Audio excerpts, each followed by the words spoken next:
tant qu'il n'y avait pas eu élection, cette délégation de pouvoir faisait sens.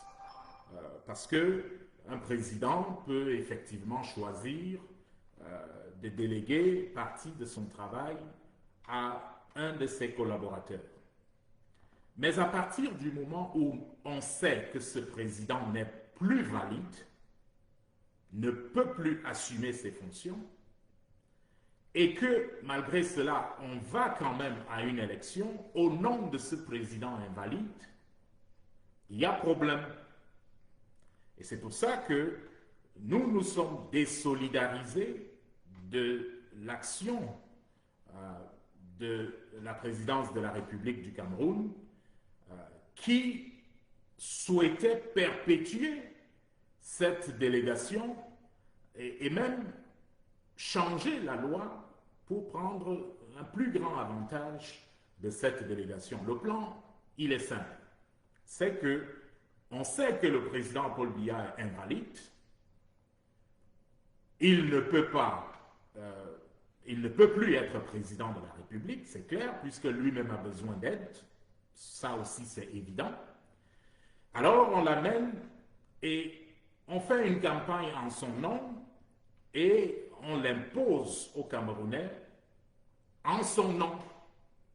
Et juste après, on fait passer une loi à l'Assemblée nationale qui votera donc l'instauration d'un vice-président nommé par le président de la République, nouvellement élu. Et ce vice-président, évidemment, sera M. Ferdinand Ngongo. Donc, ça, c'est le constat duquel nous sommes partis. Et nous avons dit que si M. Ngongo veut être président de la République du Cameroun, il est bon, c'est maintenant l'occasion, il est bon qu'il se déclare candidat à la présidence de la République du Cameroun. Il n'est pas bon qu'il utilise, qu'il trompe le peuple en brandissant un candidat, M. Biya, et en trompant le peuple camerounais, alors que c'est lui qui, en réalité, est en train d'être candidat. C'est lui le vrai candidat. Donc, voilà d'où nous sommes partis. Et quand nous avons fait ce constat, et nous l'avons porté au peuple camerounais pour leur dire, il faut faire attention, il y a faute. Il y a faute parce qu'il y a un complot qui est en train de se préparer pour vous imposer un président pour les 7 prochaines années. Il faut que vous vous organisiez pour que ce coup d'État ne se passe pas. Vous avez vu, vous avez été témoin d'un gouvernement, d'une république, faire de la fraude en plein jour, en pleine télévision, c'est-à-dire des membres d'un gouvernement, créer de faux documents, falsifier leurs propres documents pour démontrer qu'il fallait qu'un candidat soit éliminé.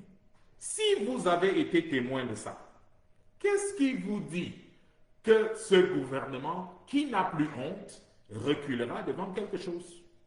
Le peuple camerounais doit savoir que son opposition n'a pas les moyens de gagner cette élection. Ils n'ont pas ces moyens.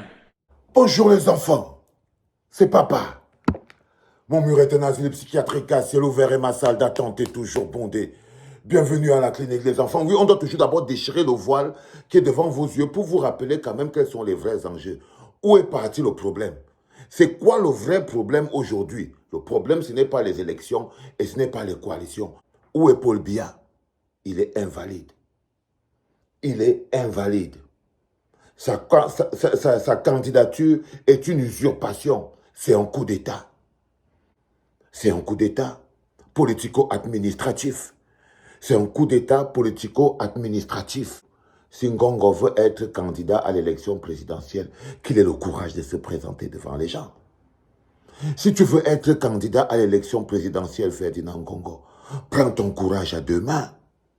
Prends ton courage à deux mains. Arrête de ramper, d'utiliser un vieux.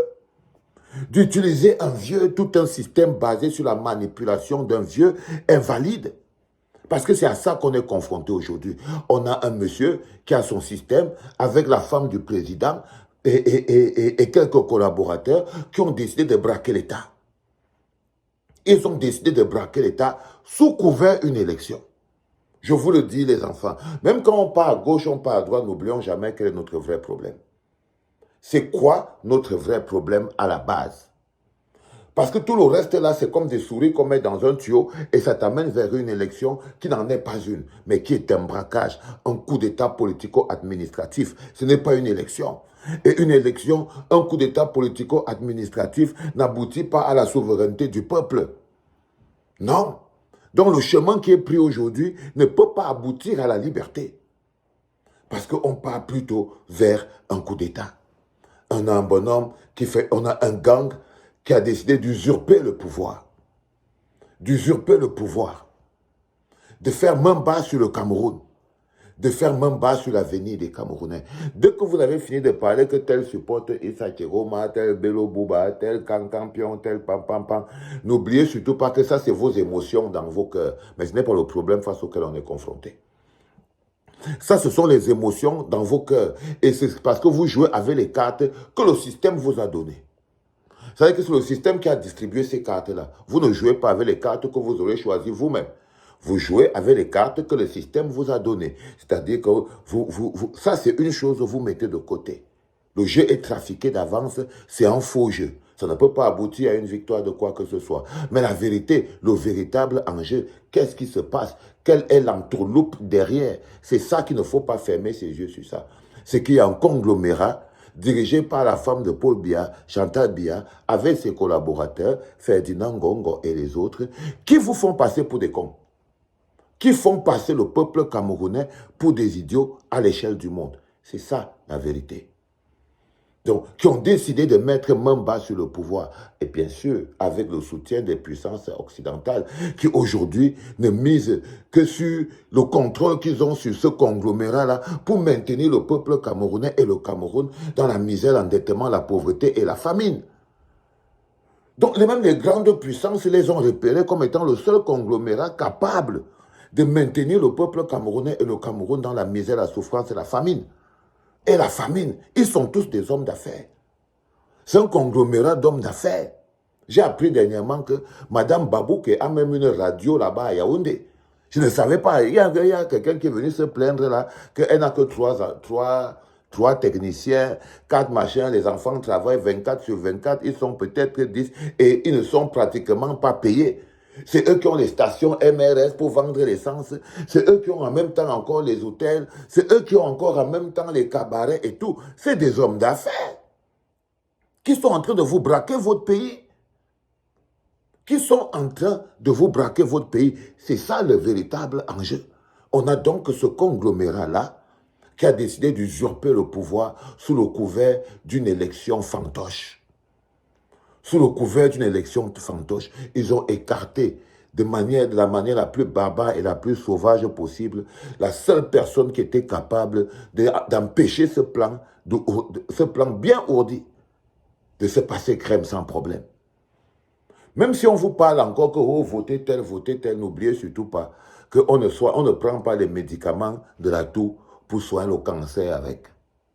On ne prend pas les médicaments de la toux. Les médicaments de la toux pour soigner le cancer avec. C'est difficile. C'est difficile, les enfants. Un peuple qui choisit de se mentir à lui-même. C'est-à-dire que vous voyez ce qu'on a. On part vers un coup d'État politico-administratif sous le couvert d'une élection. Vous le savez. Vous le savez, vous préférez croire que quelque chose va se passer derrière. Mais cette chose-là, c'est encore toujours vous qui devez actionner cette chose. Mais vous n'êtes pas toujours concerné et tout. On appelle ça l'art d'être hors sujet dans sa propre vie. On appelle ça l'art d'être hors sujet. Tu es hors sujet de ta propre vie, de ton existence même. Et quand tu te réveilles, tu te rends compte que tu as dormi avec les chaînes. N'oublions pas les enfants. Pour que nous sachions où nous partons, ne diminuons pas la lutte qui est la nôtre. Ne diminuons pas la lutte qui est la nôtre. Rendez-vous demain le 31 Hein, les enfants, Montréal est toujours on fire. On m'a dit que là dehors, ce qui se passe, c'est seulement le walou, walou, walou, walou, qu'on va faire en foule. Je suis fier de vous, les enfants. Rendez-vous le 31, parce que ce qu'on fait ici, on va le faire grandeur nature. Il faut que la clinique doit être à ciel ouvert, bondée. Donc, ce sera une vraie séance de clinique qu'on va faire le 31. Ce sera la vraie clinique, avec les vraies personnes devant nous. Vous voyez ce que je veux dire? On sera dans la vraie clinique le 31. Ça dit demain, là. Donc, il faut venir pour qu'elle soit bondée. Quand on dit que la salle d'attente est toujours bondée, là. C'est le 31, là, la salle d'attente est toujours bondée.